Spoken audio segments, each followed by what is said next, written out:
Hi, I'm Vic, and today we're introducing you to the game of backgammon. We'd like to look now at the pieces in a standard backgammon set and what you'll need to get started and play the game. Okay, here you see a standard tournament-sized backgammon set.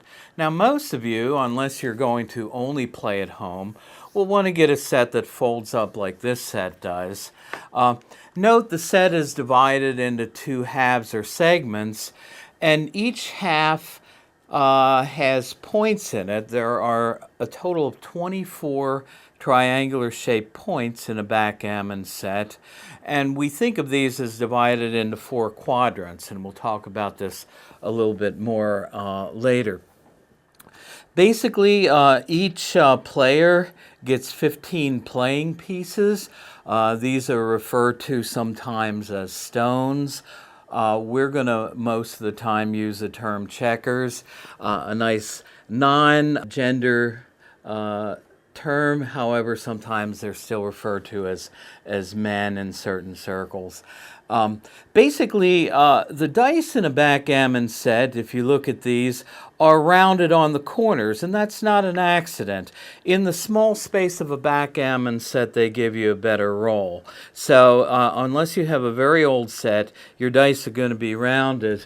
Now, these dice have something special about them that probably your set will not. In fact, most tournament players use precision dice just because it will give them an actual roll of the dice that's close to what the rules of chance or the laws of probability would say the dice should do. But these are expensive, and if you're just starting out, you're not going to buy precision dice. But recognize that even if you play at a local backgammon club, your opponent might insist that you use their precision dice, and they have a right to do so. Each player gets a matching set of dice cups. Now, you'll notice these also have a lip. Again, this is to give you a better roll so that the dice will toss out and you get a good honest roll of the dice. Sometimes when people are playing informally, they will just roll the dice in their hands. However, while you might do this in the comfort of your living room or dorm room, recognize that if you come out to play at even a local club tournament, you will be required to use the dice cups. Now, this further piece that looks like a big die does not get rolled. You don't toss it. Basically, this has to do with marking who last doubled if you're playing, and it's called a doubling cube.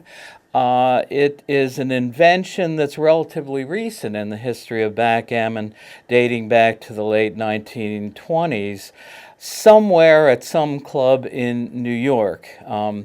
And it's a good way, the best way that people have found over the years to mark who has doubled.